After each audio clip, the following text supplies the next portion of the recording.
अस्सलामु अलैकुम वरहमतुल्लाहि वबरकातहू। शेर खुदा हज़रत अली रजी अल्लाह ताला अन्हु जब पैदा भईनी त नाही आँख खोलत रहनी, नाही रोवत गावत रहनी, और नाही अपना अम्मी के दूध पियत रहनी। जब अल्लाह के प्यारे नबी हज़रत मोहम्मद मुस्तफ़ा रसूलुल्लाह सल्लल्लाहु अलैहि वसल्लम खानाए काबा के अंदर दाखिल भईनी त देखनी कि फातिमा बिन्त असद के गोद में एगो बहुत ही प्यारा और बहुत ही नूरानी एगो बच्चा नवजात शिशु बा। जौना बच्चा के चमक से खानाए काबा चमक रहल बा, उजियार ही उजियार भइल बा। फिर अल्लाह के प्यारे नबी सल्लल्लाहु अलैहि वसल्लम के नज़र अपना चाची के चेहरा पर गई त अल्लाह के प्यारे नबी देखतानी कि चाची उदास बाड़ी।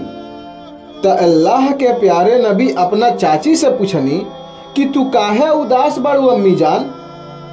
फातिमा बिन्त असद रजी अल्लाह ताला अन्हु कहली, का बताई बेटा, जब से ही बच्चा पैदा भइल बा तब से ना ही आँख खोलता, ना ही चीखता चिल्लाता, और ना ही दूध पियता।